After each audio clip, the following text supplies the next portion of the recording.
أعوذ بالله السميع العليم من الشيطان الرجيم. بسم الله الرحمن الرحيم.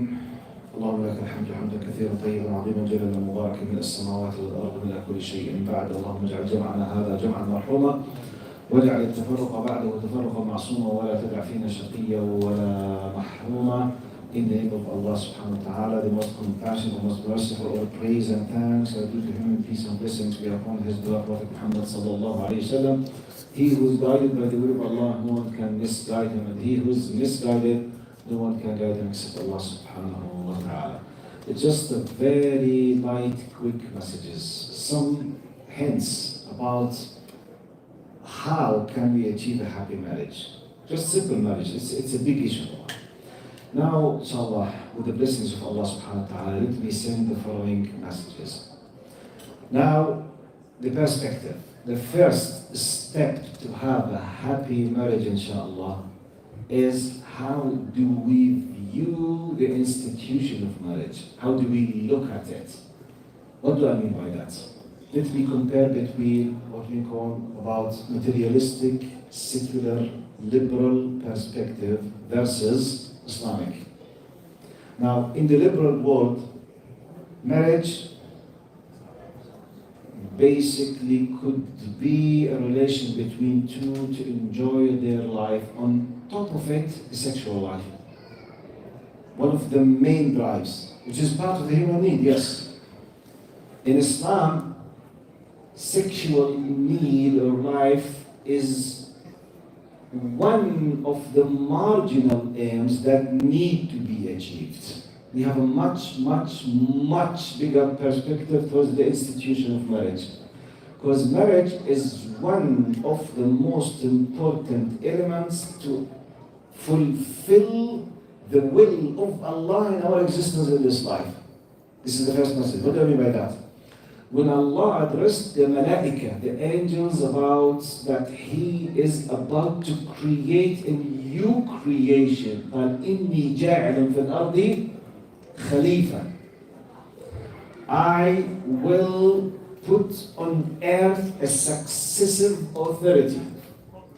Khalifa, which means a group, يخلف بعضهم بعضا, means successive authority. I will create, I will sit them down, I want to be them there to follow my commandments and to be successive in holding the authority and applying.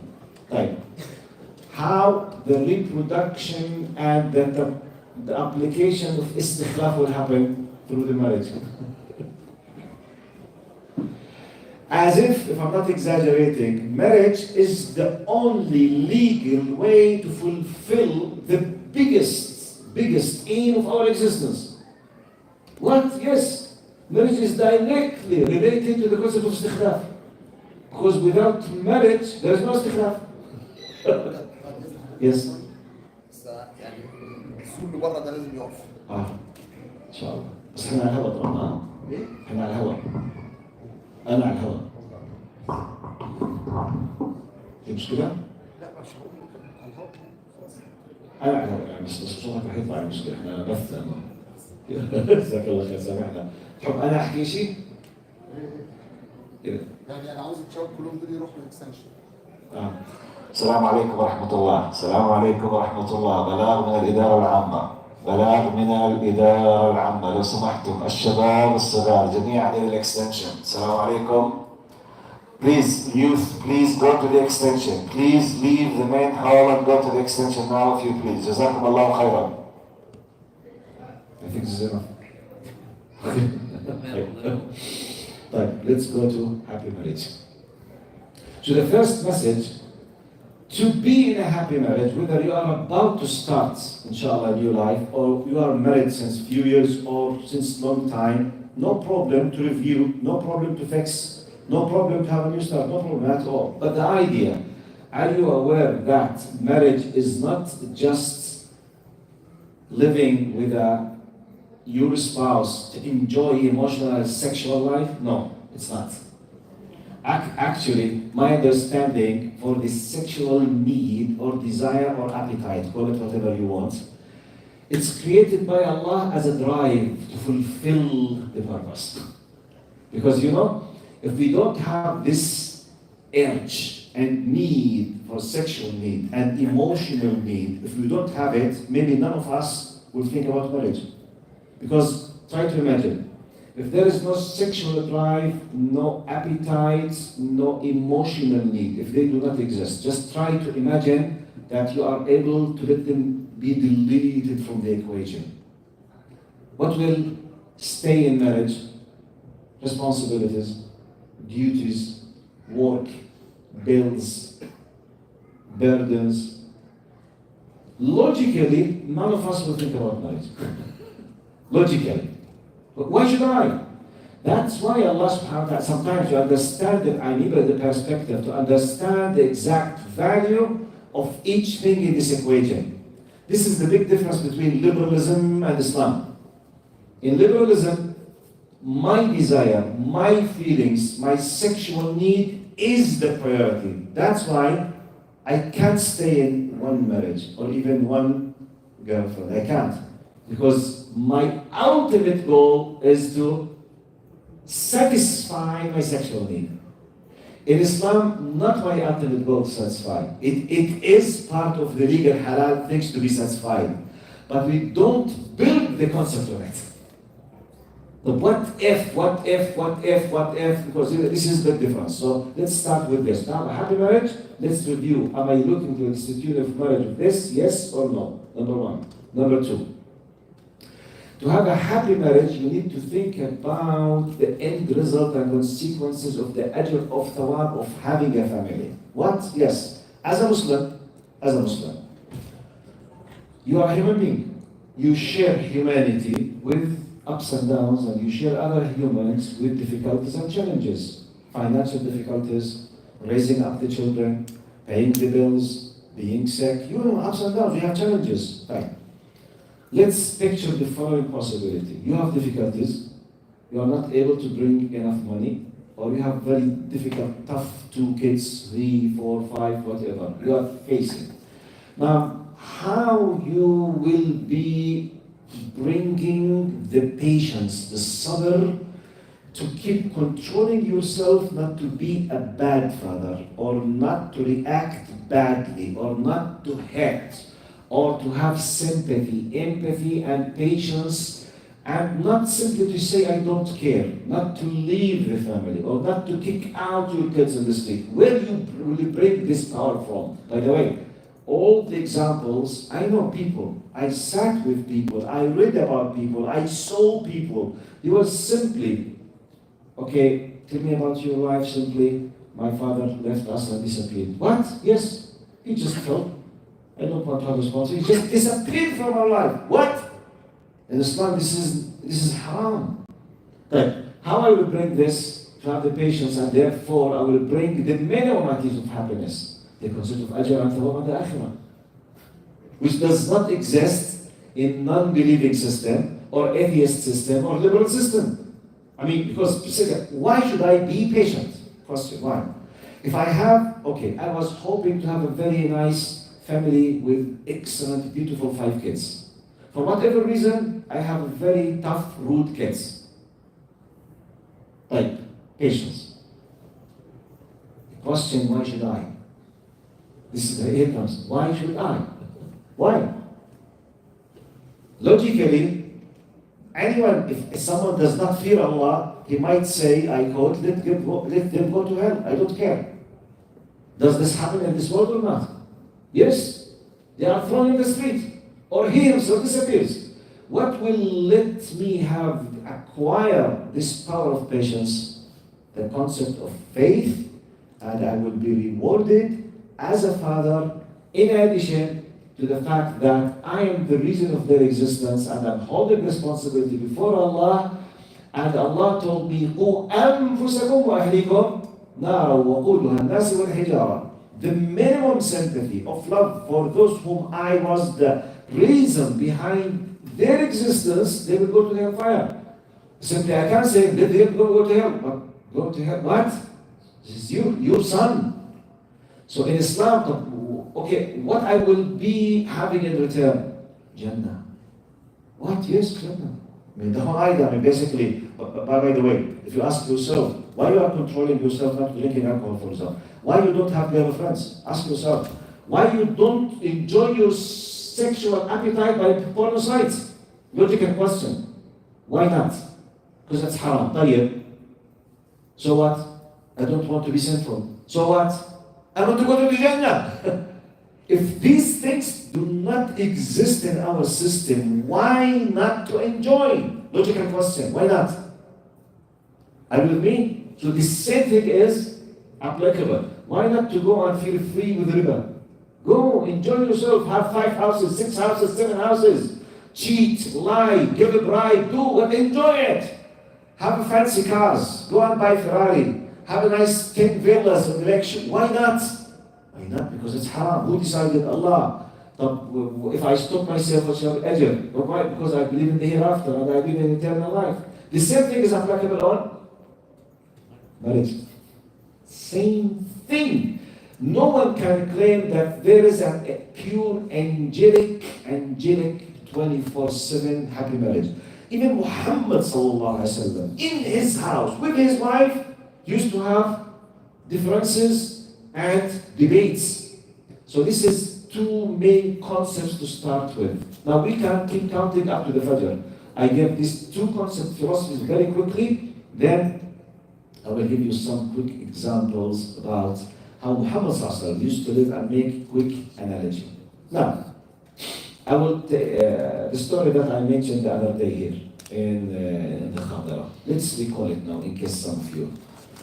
And let's see behind the scenes now. Prophet Muhammad sallallahu as example. I will be discussing the khuluq al-wafa, the fulfillment, wafa between husband and wife. Now, Prophet Muhammad sallallahu Aisha narrates the hadith sahih that ما كان محمد صلى الله عليه وسلم يغادر البيت أو على وشك يغادر إلا وكان يذكر خديجة بالخير ويترضى عنها ويستغفر لها. One of the main things that Prophet Muhammad صلى الله عليه وسلم used to do most of the time, once he's approaching, leaving the house, he used loudly to make dua for Khadija and to ask forgiveness for Khadija and mention Khadija. You know, Khadija passed away a long time ago for Aisha. Aisha is the narrator now. Aisha says, فأخذتني الغيرة يوما. Once I felt too jealous. I could not control myself. And I said to Prophet Muhammad, يا رسول الله, أو ما زلت تذكر تلك العجوز وقد أبدلك الله خيرا منها. يا رسول الله, are you still remembering this old lady? She did not mention her with her name. Old lady, عجوز. Okay? وقد أبدلك الله خيرا منها. Even though Allah has given you who's better, the reaction of Prophet Muhammad immediately, he said, لا والله ما أبدلني الله خيرا منها. No, by Allah, Allah did not replace me with who's better.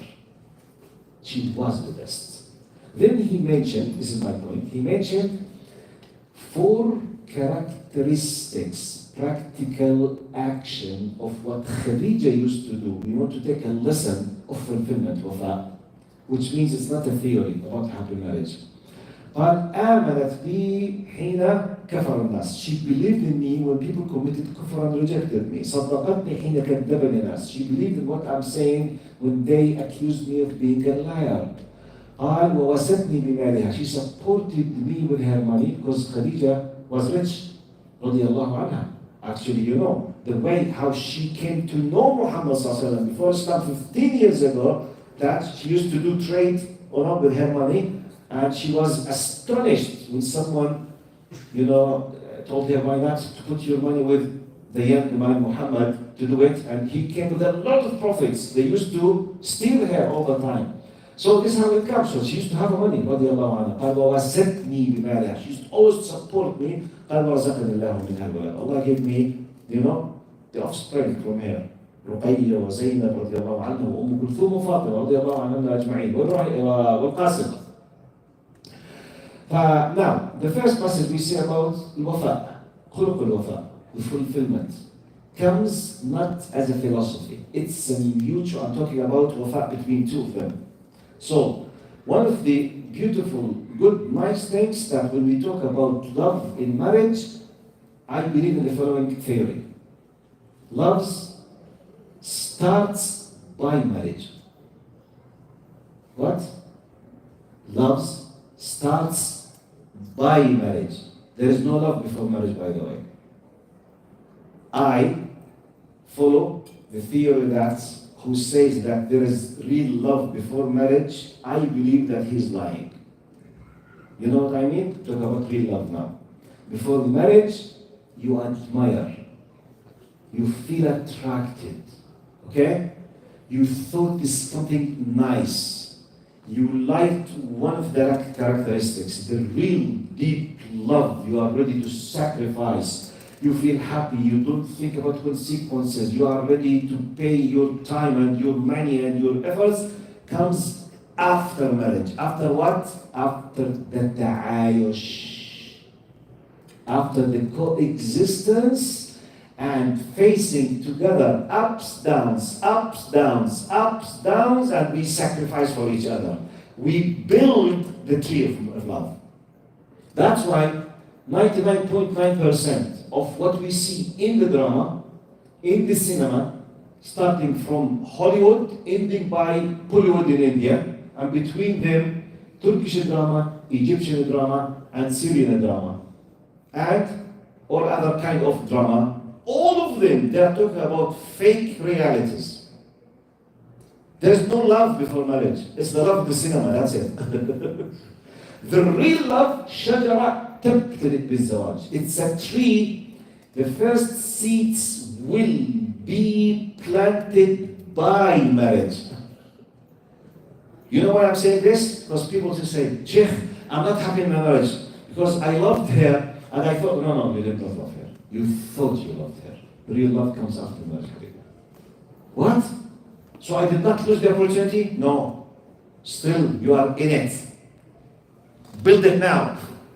Because real loves, how the real love come? Give you a simple example. Simple example from our, at least Arabic society. In real life, how many times we don't control the reaction of our extended families towards our spouses, such as the mother-in-law might not be in agreement with your wife, or you might not be in agreement with your mother-in-law. Does this happen or not? For whatever reason, regardless who is in charge, regardless, does it happen or not? Simple in the Arab world, 99%. 99%, because we are closed and we have a lot of extended relations. So the clash of interest is always there, clash of interest, okay? My opinion, my think, I think, so we have this kind of them. Simple example. His mother-in-law is interfering in his privacy. He's about to lose his mind. He wants to kill himself. She, his wife, knows that her mother is interfering in something she does not have no right in it. But her hands is what? She can't do anything. Because if she said something, ما برضى عليك إلى يوم القيامة إلهي يلعنك ويلعن اللي أخذتيه واللي جبتيه ويا بنت ويا كذا أخير وأنا. You know, they use this weapon, which means I don't know, رضا الوالدين, you know, they're afraid. Now, she knows that her mother is doing something wrong, but she can do nothing. Now, she knows in theory he has the right to react badly. He controlled himself for the sake of his wife.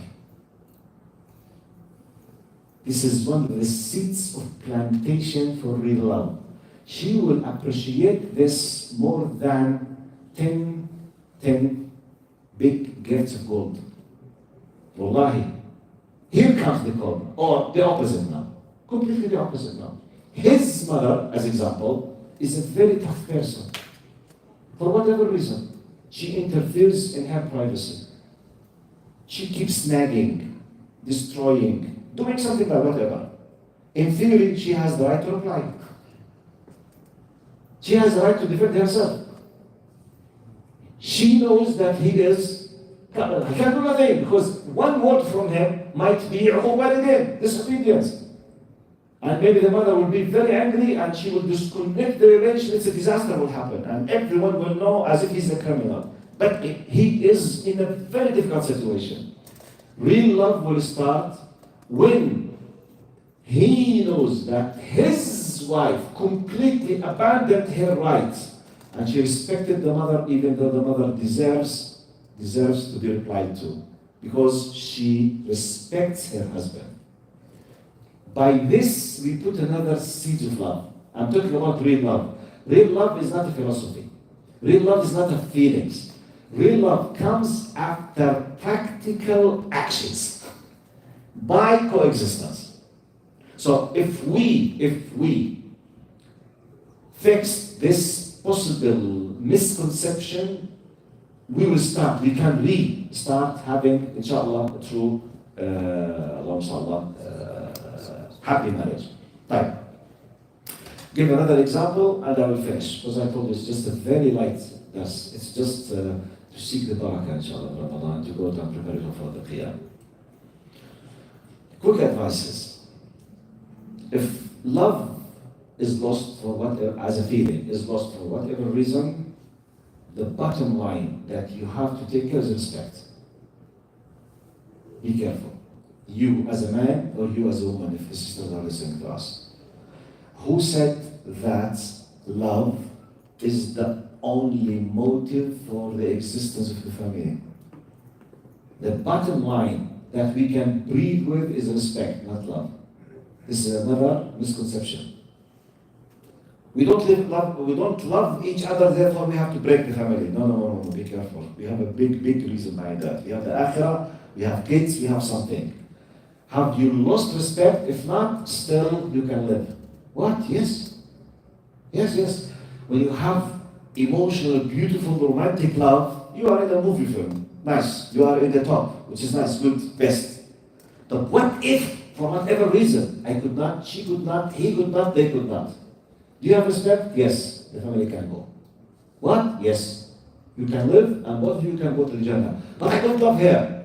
If you respect, for the sake of Allah, call it the minimum of love, you can still live and you can have a good family, better 10 times from those who claim that they are seeking love on a hypocritical basis. And both of them, they cheat. I'm talking about liberal style of life. Now, let's be frank. This is another golden rule advice. Another one. A golden rule. Be thankful and show the attitude of the gratitude all the time. This is one of the best golden rules. You as a man, you as a woman. Whatever he does, he brings, he does, Jazakallah khair. Barakallah feek. Thank you, my love. Thank you, honey. Okay? Let him feel that you as a woman have the attitude of gratitude. The same thing. You. When you come home, whatever, she cooked a nice meal, she just cleaned the house, she's taking care of your kids, she had a headache, she could not do whatever, any simple things she did. Jazakallah khair, habibti. Thank you very much. Barakallah feeki. The best in Egypt, what we say, من إيدين ما نعدمهمش يا رب. Untranslatable, okay? I can't translate من إيدين ما نعدمهمش يا رب. Untranslatable, okay? Okay, I'm sorry for English speaking, untranslatable, okay? How can I translate you Husni Abish? تحفر قبري بدبري حفر. والله if it's translated, it is a disaster. تحفر قبري بدبري حفر. تشكل آسي. Do you know what does it mean? Do you have Syrians here? Do you have Syrians? Oh my God, even Egyptians, they don't know. Do you know what does it mean, تشكل آسي? Egyptian, I'm asking Egyptians now. In Syrian Shami accent, when they say tushkul asi, do you know what does it mean? Like I'm Palestinian. I know it because you are not Egyptian. Tushkul asi, what does it mean? It's amazing. You know, the Syrian culture is mind-blowing with the present expressions. It's the opposite completely. Tushkul asi, it's the special rose that they are prepared to be put in your grave, which means they try to burn. It's a high stylic rhetorical language of Tuburni. Tushkul asi, which means I will be so happy if you spend the time bringing the roses, put it on my grave while I'm in death, just for your sake. It's, by the way, if you translate it to English, the English mentality would have jump. What? But how come I'm enjoying while I'm in the grave? It's a metaphor, okay? I mean, The idea is كن شكورا حامدا. كوني شكورا حامدا. Say thank you. جزاك الله خيرا. Thank you for the food. Thank you for the thank you.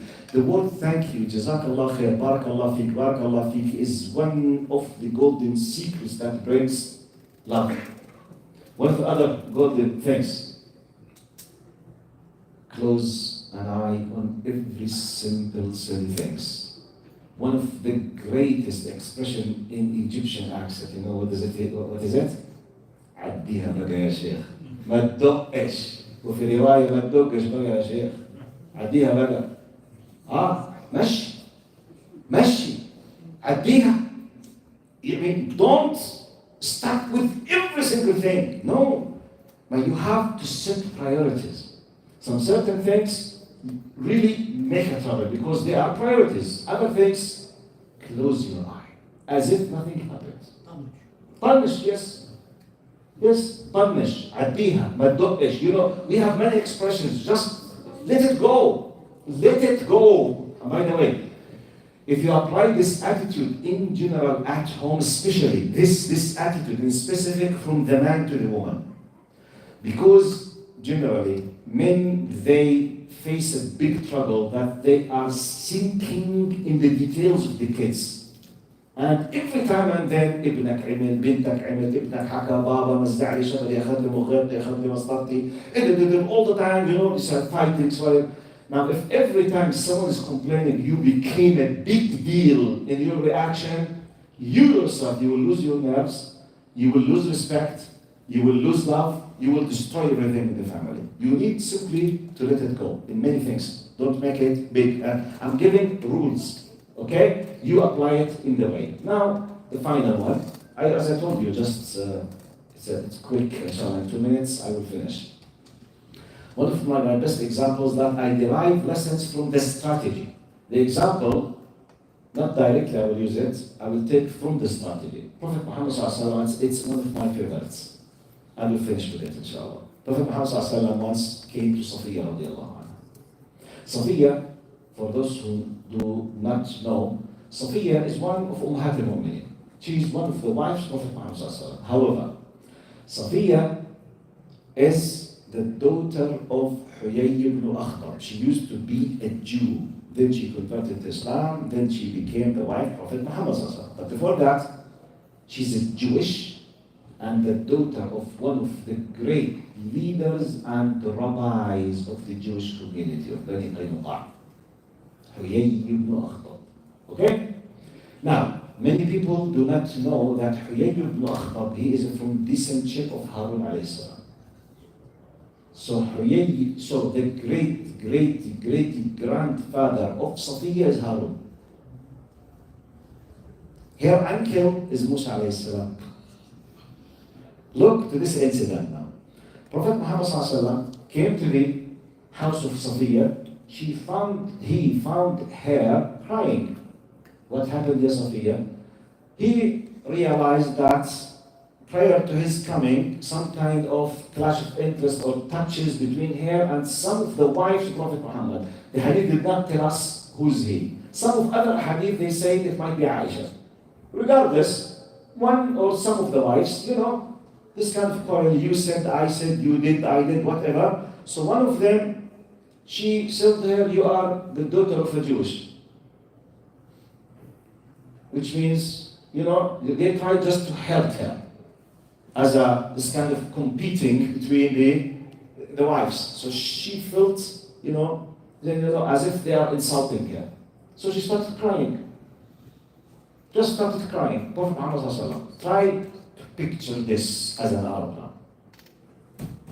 Arab leader, great man in his society, founding. You know, we are very emotional people. When your daughter, your wife is crying, you lose your temper.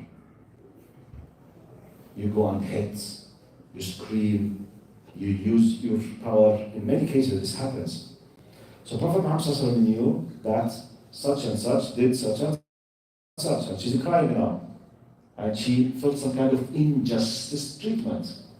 A normal Arab man maybe will go and divorce the one who did it. Or he might say very tough words, or even might slap in the face, normal Arab. This is what many Arabs might do. Now, our role model, sallallahu alayhi wasallam, in this, she's crying. She received a bad treatment. Look how he did the management of the situation for a happy marriage. He did not say, I will show them. You do. I will show them. No. He said, Ya Safiya, look, make it down. Take it down. Try just to calm down with the thing. قال يا صفية إن عادوا لك فقولي لهن جدي نبي وعمي نبي وزوجي نبي فما لكن. He said, look, if they are taking you, you are the daughter of a Jewish, tell them, okay, my grandfather is a prophet, and my uncle is a prophet, and my husband is a prophet. What do you have compared with me? You have just a husband, I have 3. The file is closed. No one dared to utter a word next time. Problem is solved, everything calmed down, no one heard, everything's closed. He gave, I'm talking about the wise reaction of the spouse, okay? In theory, this could heat you up and you go do something bad. And the natural consequences will be a disaster. Because it's English. They will keep fighting, by the way. They will keep fighting.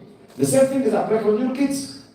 Kids in general, they train on the real life at home when they fight, especially the males, boys. Boys in Arabic culture, wrestling and boxing basically is part of their playing.